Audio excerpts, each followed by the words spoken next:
The wind at 50,000 feet doesn't just blow, it screams. For Elias Thorne, the sound was a lullaby, a violent, freezing lullaby that reminded him he was still alive, still hanging on. He dangled from a single carbon fiber tether. There was nothing but an endless, churning sea of toxic, yellowish clouds. The toxic shroud of a dead Earth. That's what they were always told, anyway. Elias, your oxygen scrubbers are at 12%. A crackly voice chirped in his ear. It was Sarah, his lead comstech. She was the only person on the entire Halo who didn't treat him like a disposable part of the machine. I know, Sarah. Fighting the gale force winds that tried to tear it from his grip, the Halo was old. It was a miracle of engineering from a century ago. A colossal ring of habitats held aloft by solar buoyancy and sheer, stubborn will.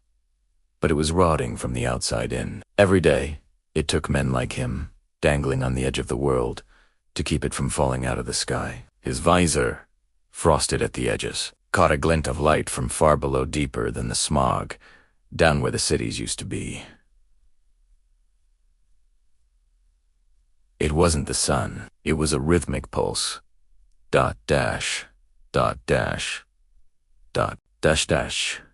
A Cigna. Sarah, are you seeing ground-level thermal spikes near Sector 4? He asked, his heart suddenly hammering against his ribs. There was a long silence on the other end, just the hiss of static. Elias, get back inside, she finally said, her voice tight with concern. The Council says the surface is a furnace.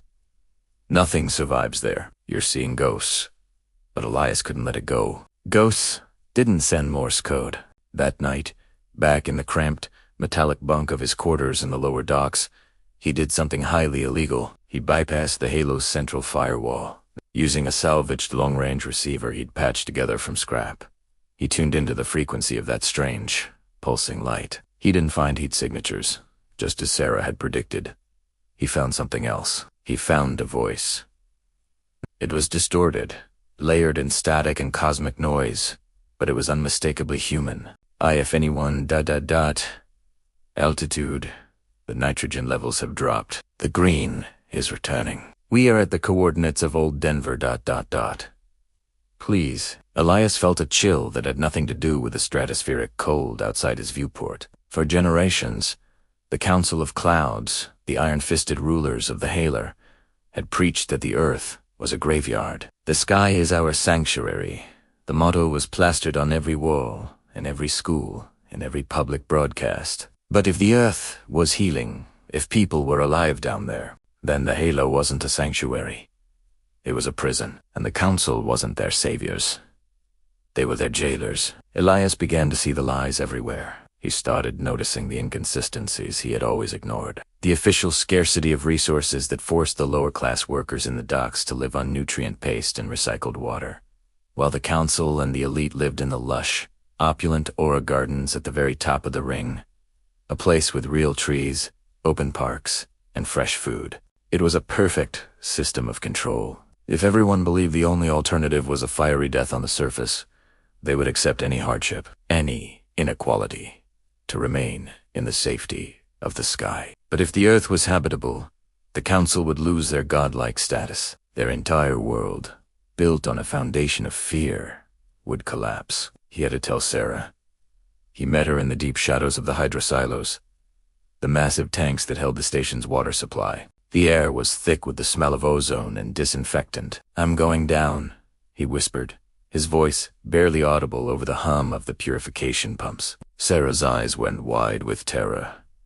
You're insane, she hissed, grabbing his arm. The gravity chutes are monitored. You'll be vaporized by the atmospheric friction before you even hit the clouds. It's a death sentence. Not if I use the old Icarus wingsuit from the museum wing, Elias countered, his plan already fully formed in his mind. It was designed for a high-velocity descent, and not if you'll help me spoof the radar. He looked her in the eyes. They're lying to us, Sarah. To everyone, the heist was a blur of pure adrenaline, while Sarah worked her magic in the comms network, creating a ghost signal to divert the security patrols. Elias broke into the Halo's historical archive. He shattered the reinforced glass of a dusty display case and pulled out the prototype suit. a relic from the age of exploration. It was sleek, black, and felt impossibly light. Elias Thorne, step away from the hatch. This is your final warning. The metallic boom of the enforcer's fists pounded on the heavy steel door behind him. He had seconds. Will. Then he slammed the activation panel and stepped out into the void. It was an assault on the senses. The atmosphere tore at the Icarus suit, the friction turning his visor into a screen of orange fire. The G-forces pressed him into his seat, making it impossible to breathe. He was a meteor, a screaming man-made projectile hurtling towards a planet he had only ever known as a toxic hell. He plummeted through the infamous death layer, the thick, yellow smog that had hidden the world for 100 years. He expected to die. Instead, the clouds broke. The violent roar of his descent softened to a gentle whistle of wind through fabric. And below him wasn't a barren wasteland, dark, deep, and impossibly, vibrantly alive. Monuments to a forgotten time, now reclaimed by nature. He finally dared to crack his helmet seal, and the air that rushed in wasn't toxic. It was sweet. It smelled of rain and pine and damp earth. It smelled real. Before he could even unbuckle his harness, figures emerged from the trees. They weren't the mutated monsters of council propaganda. They were people, dressed in rugged furs and scavenged tech. Their faces weathered, but their eyes clear and intelligent. An old woman with silver hair and a kind face walked towards him, holding a hand out to help him up. "We've been signaling the Halo for 10 years. Elias looked from their faces up to the sky. The silver ring of the halo still turned 1 billion souls trapped in a gilded cage, completely oblivious to the paradise beneath their feet. With trembling fingers, linked it to the halo's public broadcast channel, a frequency he knew Sarah would be keeping open. "Sarah," he said, his voice raw with emotion, echoing across every screen, every speaker, in every corner of the sky. Prison. He took a deep, shuddering breath. "Come home."